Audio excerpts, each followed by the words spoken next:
کہ ایک جو چیز اللہ نے ہمیں دی ہے وہ ایک مادیت دی ہے، ایک مادی یا جسمانی طور پر ہمیں ایک فزیکل باڈی دی،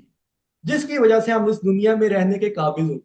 ادروائز ہم اس دنیا میں رہنے کے قابل نہ ہوتے اگر ہمیں مادی وجود نہ ملتا، پھر ہمارا وجود کہیں اور ہوتا۔ تو اس دنیا کے اندر جتنی بھی چیزیں موجود ہوتی ہیں، جتنی بھی چیزیں اللہ تعالیٰ پیش کرتے ہیں، تو وہ مادیت کے تحت پیش کرتا ہے، وہ ہمیں نظر آتا ہے۔ اور دوسری چیز جو اللہ نے انسان کو دی، اب وہ خلیفہ کے اندر وہ بات چھپی ہوئی ہے کہ وہ عکس خدا بندی ہے جو اللہ نے ہمیں دی ہے۔ اور وہ عکس خدا بندی اللہ تعالیٰ کہتا ہے کہ وہ اسے کہاں نظر آئے گا؟ وہ اسے ہماری نفس کے اندر نظر آئے گا، نفس کی نشو و نما میں نظر آئے گا۔ تو میں اس کو یہ کہتا ہوں کہ انسان بیسیکلی قدرت کا وہ شاہکار ہے جو ڈوئلزم پہ مبنی ہے، جو دو سموں پہ چلتا ہے۔ ٹھیک، جیسے ہمارے یہاں موبائل کی خصوصیت بتائی جاتی ہے کہ یہ دو سموں پہ چلتا ہے، تو انسان بھی دو سموں پہ چلتا ہے۔ انسان ڈوئلزم پہ مبنی ایک اللہ کا شاہکار ہے، اور دنیا کی کوئی اور مخلوق آپ کو اس ڈوئلزم پہ قائم کھڑی نظر نہیں آئے گی۔ آپ کو باقی ساری ایک سم والی مخلوق نظر آئے گی، وہ مادیت پہ کھڑی ہے، اس کے اندر نفسیات کی یہ کیفیت نہیں ہے جو انسانوں کے پاس، اس کے اندر ایک ذکی بندی کیفیت ہے۔ لیکن انسانوں کو اللہ نے جو کیفیت دی ہے نفس کی، وہ اس طرح کی کہ اللہ نے اس کو کہا کہ یہ فی الارض جو ہے خلیفہ ہے، یہ اللہ کا عکس پیش کرنے والا ہے جو دنیا کے اندر ہے۔ تو اس کے اندر نفس کی اتنی بڑی طاقت پیش کی گئی۔ اس ڈوئلزم کے اندر میں مادیت کو ہارڈ ویئر کہتا ہوں تاکہ ہمیں سمجھنے میں آسانی رہے، اور روح کو یا نفس کو میں سافٹ ویئر کہتا ہوں۔ اب ہارڈ ویئر کی جو خصوصیات ہے وہ صرف اتنی ہے کہ اس نے ہمیں اس کو نظر آنا سکھایا۔ ہمیں روح نظر نہیں آتی، ہمیں ہمارا نفس نظر نہیں آتا، لیکن ہم ہارڈ ویئر کے ذریعے اپنے مادی جسم کے ذریعے جو ایکشن کریں گے اس سے ہمیں پتا چلے گا کہ میرا نفس کہاں سٹینڈ کرتا ہے۔ اب اگر میرا سافٹ ویئر جس کو میں نفس کہتا ہوں وہ کام کر رہا ہے، ٹھیک کام کر رہا ہے، تو میرا ہارڈ ویئر بھی ٹھیک کام کرتا رہے گا۔ ہم نے یہ دیکھا ہے کہ میں جو خوراک کھاتا ہوں وہ خوراک اچھی ہوگی تو میری صحت اچھی ہوگی، وہ خوراک بری ہوگی تو میری جو مادی صحت ہے، جسمانی صحت ہے، وہ متاثر ہو جائے۔ تو پتہ یہ چلتا ہے کہ جسم کا ایک فارمولا ہے جو اس کو اچھا بھی بناتا ہے، جو اس کو برا بھی بناتا ہے۔ اسی طرح ہمارا جو سافٹ ویئر ہے، جو ہمارا نفس ہے، اس کا بھی فارمولا ہے جو ہمارے ہاتھ میں ہے۔ اللہ نے یہ سافٹ ویئر ڈیزائن نہیں کیا، اللہ نے یہ سافٹ ویئر ہمارے ہاتھ میں دے دیا۔ ہارڈ ویئر اللہ نے ڈیزائن کر دیا، سافٹ ویئر اللہ نے ڈیزائن کیے بغیر دے دیا۔ اللہ نے کہا ہے کہ اب ہر انسان اپنا سافٹ ویئر خود ڈیزائن کرے گا۔ اب ظاہری بات ہے سافٹ ویئر ڈیزائن وہ کرے گا جو اس سافٹ ویئر کے اوپر ایمان لے کر آیا، جس کو پتہ ہی نہیں کہ میرا اپنا سافٹ ویئر ہے، وہ دوسروں کے سافٹ ویئر کو ہی لیتا رہے گا، یعنی ان قوانین کو لیتا رہے گا۔ تو اللہ نے کہا وہ شرک کر رہے ہیں، کیونکہ وہ اپنے سافٹ ویئر کو یوز ہی نہیں کر رہے، اپنے نفس کو استعمال ہی نہیں کر رہے۔ تو اللہ نے یہ بتا دیا کہ جو سافٹ ویئر ہے ہمارا، جو نفس ہے ہمارا، اس کو ہم نے ترتیب دینا، لہا ما کسبت وعلیہا ما اکتسبت کے فارمولے کے اوپر، کہ جو میں کروں گا وہ میرے لیے ہے، اس کا کیا ہوا میرے اوپر آئے گا۔ تو پتہ یہ چلا کہ اب میں اگر سافٹ ویئر کو کرپٹ کر دوں گا، اول تو میں سافٹ ویئر کو مانوں ہی نہ، تو میں خالی ہارڈ ویئر رہ جوں گا، جسے ہم مادیت کہتے ہیں، مادہ پرست انسان۔ اس کے اندر احساس بھی نہیں، اس کے اندر جذبات بھی نہیں، اس نے اپنے آپ کو مادیت میں ڈبو کے اتنا غرق کر دیا، اب وہ صرف ایک جسمانی وجود رہ گیا، اس کے اندر کھوکھلاہٹ ہے۔ ایک دوسرا انسان ہے، اس کے اندر سافٹ ویئر بھی ہے، وہ سمجھتا ہے کہ نفس کے، لیکن اب اس نے اپنے احساس کی پرورش نہیں کی، اپنے سافٹ ویئر کو کرپٹ کر دیا ہے، اس نے اس کو ویک کر دیا ہے۔ تو اس سے کیا ہوگا؟ اس کا ہارڈ ویئر بھی غلط کام کرے گا۔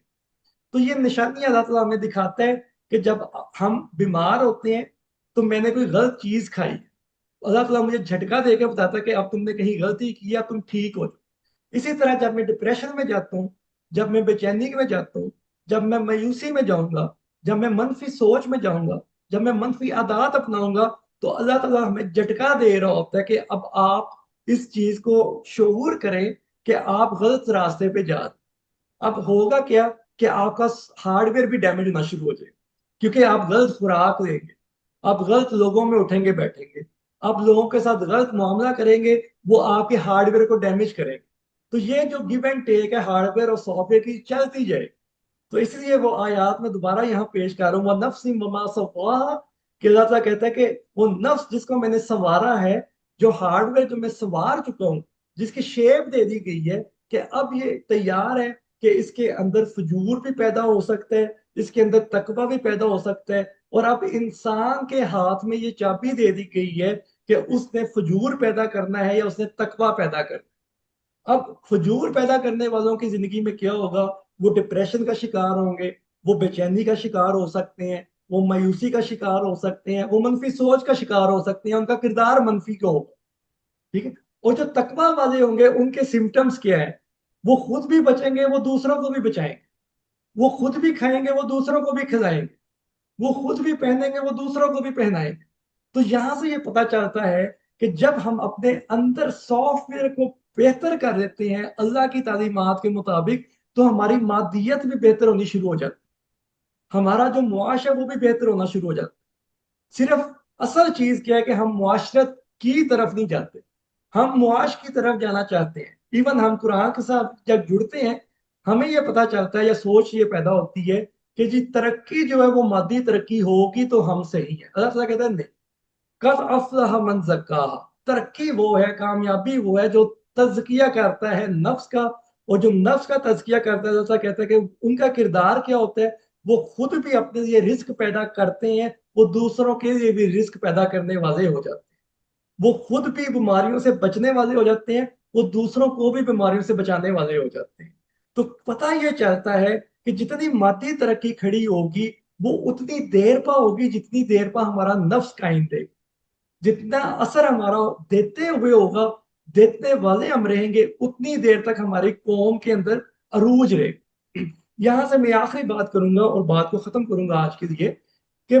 ہمارے یہاں بدقسمتی سے ہمیں یہ بتایا گیا تاریخ کے اندر کہ مسلم معاشروں میں ہر بادشاہ جو ہے وہ بہت ہی عیاش تھا، ہر بادشاہ جو ہے وہ قتل و غارت کر کے تخت پہ آتا تھا، لیکن ہمیں یہ کوئی بتانے والا نہیں ہے کہ اس کے معاشرے کے اندر کون سے معاشرتی قوانین نافذ تھے، اس کے معاشرے کے اندر کون سے قوانین نافذ تھے۔ وہ کردار کا میں کہتا ہوں چلے برا تھا، میں مان لیتا ہوں ہسٹری کو، وہ کردار کا برا تھا، وہ اخلاق کا برا تھا، لیکن میں اس کی اچھائی اور برائی کا فیصلہ اس بات پہ کروں گا کہ اس کے معاشرے کے اندر کس قسم کے معاشرتی قوانین موجود، انصاف کے تقاضے کس طرح پورے ہو رہے تھے، لوگوں کی زندگیاں کس طرح سے بہتر تھیں۔ تو جب ہم ان چیزوں کو دیکھیں گے تو ہمیں پتہ یہ چلے گا کہ حضرت ابو بکر صدیق رضی اللہ تعالی عنہ کی خلافت سے لے کے خلافت عثمانیہ تک بھی مسلمانوں کے اندر انتہائی بہت بڑی مورل ویلیوز تھی، بہت بڑا مورل ویلیوز کے اوپر سسٹم کھڑا تھا، انصاف کے اوپر سسٹم کھڑا تھا۔ تو پتہ یہ چلتا ہے کہ جب ہم نے ان چیزوں کو بھلانا شروع کر دیا تو ہمیں ترقی، ہمیں دوبارہ ریگین کرنے کی سمجھ نہیں آ رہی کہ ہم دوبارہ دنیا میں کیسے اپنا مقام حاصل کریں۔ ہمیں یہ لگتا ہے کہ یورپ نے مادی ترقی کی ہے تو انہوں نے یہ مقام حاصل کیا، ایسا نہیں۔ یورپ نے بھی سب سے پہلے اپنی ذات کی طرف توجہ دی، ہاں انہوں نے یہ ضرور کیا کہ انہوں نے یہ فیصلہ کر لیا کہ صرف ایک گروپ کو نفسیاتی طور پر بہتر کرنا ہے اور باقی جو میجورٹی ہے اس کی نفسیات کو تباہ کر کے مفلوج رکھنا ہے، جیسے فرعون کرتا تھا۔ فرعون بھی یہی کرتا تھا، یذبحون ابناءکم ویستحیون نساءکم۔ تو آپ یورپ میں جا کے بھی دیکھیں، ویسٹرن ورلڈ میں بھی جا کے دیکھیں، وہاں پہ بھی یہی چل،